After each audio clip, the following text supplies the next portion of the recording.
Alors donc on est la compagnie Roulotte en chantier, on existe depuis 2009. C'est une association qui a été créée pour l'ouverture culturelle en milieu rural et dans les quartiers un petit peu difficiles. Voilà, et puis depuis 2013, cette association s'est étoffée d'artistes, donc essentiellement autour des arts du cirque. Voilà, avec en premier Vincent Molien, qui est à mes côtés, et puis des artistes de théâtre, de danse, voilà, même les arts plastiques. Voilà, je sais pas si tu peux rajouter. Oui, comme on le voit derrière d'ailleurs. Voilà, oui, donc ça, oui. Ça c'était dans le cadre d'un projet européen, on faisait avec un graffeur. Ouais, ouais. Un graffeur, et c'était une très très belle expérience. Et on se rend compte que plus les arts sont mêlés, plus les rencontres sont riches en fait. Donc dans l'association, on a plusieurs activités. Il y en a une qui est vraiment la création, la production de spectacles, que ce soit spectacle de rue, en salle ou sous chapiteau. Et puis on a vraiment toute une partie qui est plus éducation populaire, avec vraiment une orientation sociale. Voilà, donc depuis 2017, c'est ça, on a acheté le chapiteau, l'association a acheté ce chapiteau, grâce vraiment au soutien aussi des adhérents et de certains organismes comme Bourgogne Active, qui nous ont vraiment aidés à structurer tout ça pour que ce chapiteau puisse être pensé comme un espace culturel itinérant. Voilà. Et donc c'était un pari un peu pour l'association parce que c'était un gros investissement au départ. Et puis on a cherché d'autres modèles en France et ça n'existait pas vraiment ou à plus petite échelle. Donc voilà, on s'est lancé, on a sauté dans le vide. Voilà, donc pour Vincent ça lui faisait pas peur, il a l'habitude. Pas peur. Bah, le vide tu maîtrises. Ah, le vide, je maîtrise, pas de souci. Et puis en fait c'est une très belle aventure. Et qui se développe de plus en plus. Et vous arrivez à être toujours multithématique, vous arrivez à faire de la rue, des beaux-arts, de la musique, c'est ce que tu disais. Ouais. Et d'ailleurs, ça devient... ça devient un petit peu, comment dire, pas énergivore, mais ça prend beaucoup de temps. Ça prend beaucoup de temps et on a de plus en plus de commandes en fait, parce qu'on aime beaucoup travailler comme ça. Donc on a des spectacles qui sont vraiment créés, écrits. Donc par exemple, entre le moment où on a une idée, une envie de spectacle et le moment où il sort réellement, il peut y avoir entre 2 et 5 ans. Le temps de construire les décors, etc. De trouver les personnes avec qui travailler, voilà. Et puis il y a des personnes maintenant qui font beaucoup appel à nous pour de la scénographie de rue. Donc là c'est vraiment des commandes particulières et c'est extrêmement motivant pour nous aussi parce que là on travaille in situ, on se base sur de l'existant et on travaille beaucoup avec les habitants. D'accord. Et voilà. Donc ça demande aussi beaucoup de temps, de préparation, de rencontres et puis d'avoir aussi de plus en plus d'artistes autour de nous qui puissent répondre à toutes ces commandes. En fait. Oui, bien sûr. Ouais. Ce qui veut dire qu'il faut anticiper parce qu'un projet dans 5 ans, avant, il faut quand même bien vivre. Donc ça veut dire qu'on est dans un spectacle et qu'on est déjà en train de penser au suivant ou... Oui, alors nous c'est un peu particulier. Bon, je pense que ça tient un peu à moi aussi parce que je suis... Suractivité. Voilà. Ah ouais, bah. Je suis une hyperactive, donc ce qui fait que je pense qu'on a dû créer par exemple 5 spectacles en 3 ans. Ah oui. Voilà. Donc, mais parce qu'on a eu les opportunités, parce que aussi on a des spectacles de rue qui tournent essentiellement l'été en festival ou dans les fêtes, et en extérieur, et qu'il faut aussi un spectacle pour les salles l'hiver, voilà en fait. Et puis ça se fait aussi au fur et à mesure des rencontres ou des thématiques, voilà. Donc en fait, nous on a vraiment actuellement 7 spectacles de disponibles, voilà. Ah, d'accord. Et on fait des commandes, on fait des créations in situ. Ah oui. Donc ça prend du temps aussi et c'est du sur-mesure pour les organisateurs qui veulent des choses précises. Est-ce que vous trouvez le temps d'aller voir ce qui se fait ailleurs, chez d'autres? Est-ce que ça vous inspire ou est-ce que c'est vraiment... Alors en fait, on le faisait beaucoup avant. En fait, on a un peu chacun son rôle. On a chacun son rythme et son rôle dans ce et on est très différents par rapport à ça. Donc je pense que c'est une réponse très personnelle. Moi, j'ai plus trop le temps. Et puis surtout, j'aime pas trop, surtout quand je suis en période de création ou d'écriture, aller voir ce qui se fait ailleurs et tout. Déjà pour pas être trop influencée. Et puis parce que sinon je me dis « Oh non, mais ça c'est trop bien, mais j'arriverai jamais à faire quelque chose d'aussi bien. » Et parce qu'on est tout le temps dans le doute en fait. Je sais pas pour toi, mais on est tout le temps dans une remise en question de ce qu'on fait, pourquoi on le fait. Si ça va fonctionner, si ça ne fonctionnera pas. Et puis il y a tellement de choses qui ont déjà été faites, qui existent déjà et qui sont déjà magnifiques et tout. Donc une fois que la création est faite, là j'arrive à aller voir d'autres choses, voilà. Mais c'est vraiment une question de temps. Donc en fait, souvent, la relation publique... Moi, au contraire, j'aime bien aller voir des spectacles, j'aime bien aller voir les autres, ce qu'ils font, les mouvements actuels qu'ils font en ce moment, s'inspirer, voir si ça marche, si ça marche pas, etc. J'aime bien faire ça. C'est l'avantage de faire partie d'une compagnie où on est plusieurs et complémentaires. Avec chacun ses spécificités.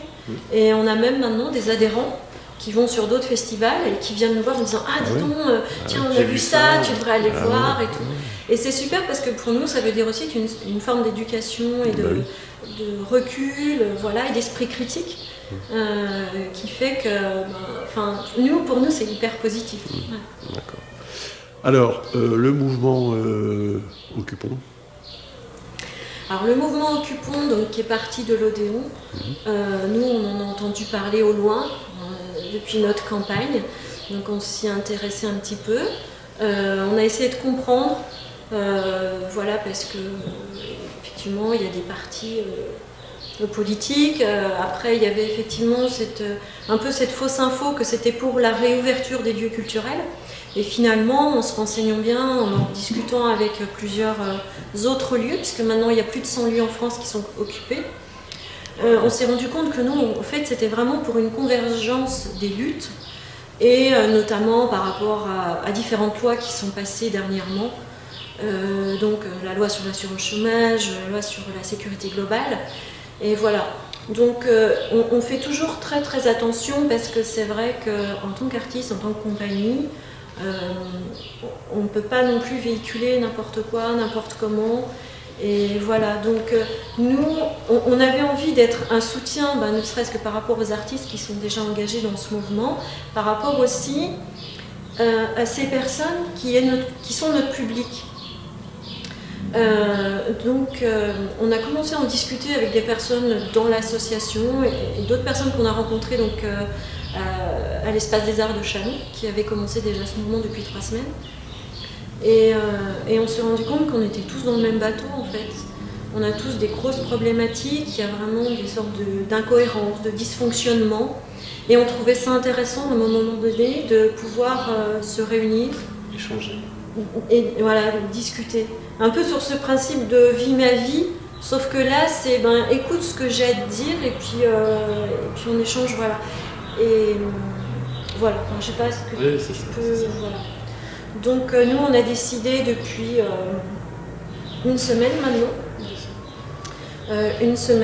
de monter le chapiteau en soutien à ce mouvement et de voir aussi en milieu rural comment ça se passait, ce que les gens connaissaient ou pas, et de discuter. Et donc nous on ne peut pas en fait avoir le même rythme que les mouvements qui sont dans les villes. Oui, dans les villes, dans des scènes nationales et tout ça, parce qu'il faut être nombreux en fait. Ça demande quand même beaucoup de cohésion, d'énergie, d'organisation, voilà. etc. Et donc voilà, mais... et de visibilité aussi. Tout à fait. Ouais. C'est vrai qu'en milieu rural, c'est beaucoup plus dur d'être visible par rapport à ça, quoi. Qu'est-ce qu'ils disent les ruraux le fait que Roulotte elle monte sur le chapiteau pour dire là il y a un problème Il y a beaucoup de gens déjà qui n'avaient pas entendu parler des mouvements, d'autres personnes qui ont entendu ce qui était relayé par la presse audiovisuelle, avec effectivement cet amalgame entre ouverture des lieux culturels et ce mouvement. Donc il y a beaucoup de gens qui nous disaient ah oui, on va venir vous aider, on est solidaire avec vous, c'est pas normal ce qui vous arrive. Et en fait, nous on s'est appuyé sur ça pour ouvrir un peu plus grand le débat. Et puis justement, donc on a fait un panneau d'affichage où on marque un petit peu. Donc par exemple, il y a une BD sur l'assurance chômage qui est très intéressante, qui part des débuts, qui explique, et voilà. Et à partir de ces documents, on en discute lors d'Agora. Voilà. Et puis on se questionne aussi par rapport justement au milieu rural. Parce que entre l'urbain et le rural, on a aussi d'autres problématiques. Comme les 10 km, enfin, je sais pas, mais les 10 km pour nous, c'est énorme, c'est le trajet que ça représente pour aller chercher une baguette de pain. Donc voilà, c'est un peu ces incohérences-là. Voilà. D'accord. Alors, une question qui m'intrigue, moi, je suis comme tout le monde, j'écoute les infos, je regarde la télé, peu, mais j'écoute les infos. Donc, effectivement, on a entendu parler des théâtres, des salles de concert, des festivals, mais le monde du cirque, bizarrement... On n'entend pas trop parler. Ouais. Est-ce qu'il est silencieux vraiment, ou est-ce que effectivement, je sais pas, la presse, elle sait pas que ça existe. Enfin, c'est peut-être une question idiote, mais ça m'a surpris. Ça, je me dis c'est marrant parce que le cirque, ça fait monde à part d'un coup, je trouve. Non, c'est... Après, dans le cirque, il y a déjà deux mouvements. Il y a le cirque traditionnel et le cirque contemporain. Tout ce qui est cirque traditionnel, donc ils sont tous à l'arrêt. Déjà, ils ont eu un grand coup d'épée dans le dos en leur disant on arrête les animaux dans les cirques. Oui. Et là, maintenant, ils ne peuvent même plus s'exprimer. Donc, ils sont tous stationnés un peu dans leurs endroits de villégiature. Et le cirque contemporain, par contre, eux, ils sont un peu plus rattachés au théâtre, à la musique, etc. Donc ils sont fondus un peu dans la masse en fait. D'accord. C'est pour ça qu'il n'y a pas forcément de grosses luttes circassiennes, mais ils sont là quand même, ils sont présents. D'accord. Dans chaque lieu, on les voit qui apparaissent de temps en temps, qui les passent. De temps en temps, on voit des gens qui se montent les uns sur les autres, au milieu de la gare de Lyon. D'accord. Tiens, les mains sur les mains et les autres. D'accord. Voilà. Okay. Et c'est vrai que ça correspond aussi à ce mouvement qui se veut pas une lutte des artistes ou des musiciens ou des circassiens ou autres, mais vraiment de dire on est tous des citoyens. Et à un moment donné, moi je vais être un aérien peut-être, toi tu vas être un restaurateur. Et voilà. Donc c'est vrai que pour nous, c'est aussi la question qu'on s'est posée. On ne voulait pas que ça soit Roulotte en chantier qui fasse Occupons, en fait. C'est vrai qu'il y a certains artistes de Roulotte en chantier qui apportent leur soutien à ce mouvement-là, et d'autres pas. Chacun doit rester libre. D'accord. Bon. Et l'avenir, vous le voyez comment ? Vous le voyez déjà ou... L'avenir va être difficile. Ouais. Il y a déjà la problématique, c'est qu'on n'a pas pu se faire voir, entre guillemets. On n'a pas pu s'exprimer, du coup les gens ne nous ont pas vus et du coup on ne peut pas rebondir sur ça. Après, je sais pas. Oui, c'est pareil, là on est complémentaires. Moi je suis toujours très enthousiaste et ça fait déjà quand même 3-4 ans qu'on sentait aussi que les choses au niveau de la culture devenaient compliquées, notamment au niveau des subventions, aussi au niveau de se faire repérer par les professionnels. Et je pense que ça soit le confinement ou ce qui est en train de se passer actuellement nous oblige tous à réfléchir justement sur un futur autrement. Je pense qu'il faut vraiment repenser beaucoup de choses, que ça soit dans la création, dans la diffusion, dans la production et dans les réseaux aussi. Nous, on voit de plus en plus de particuliers qui nous contactent pour dire nous, on a envie qu'il y ait des choses qui se passent culturellement et s'il faut que ça soit dans notre jardin, on le fera. Allez, moi, je trouve ça très positif. Et c'est vrai qu'à un moment donné, ça veut dire que tout ce qu'on a connu, peut-être... c'est pas n'existera plus, mais peut-être va prendre un tournant, voilà. Et que ça a permis aussi nous, en tant qu'artistes, moi je me suis beaucoup questionnée sur comment on faisait les choses, comment on créait, pourquoi. Donc voilà, moi je trouve que c'est quand même positif.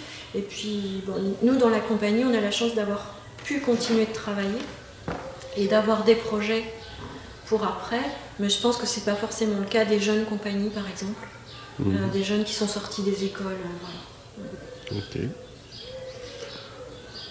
Un mot de la fin ou quelque chose d'oublié? Non, la seule chose peut-être, c'est que plus je pense il y aura des moments de rencontre, des espaces de rencontre pour partager ensemble des choses, que ça soit dans la parole, que ça soit dans la création manuelle, plus je pense on arrivera à se comprendre et moins il y aura de clivage, voilà.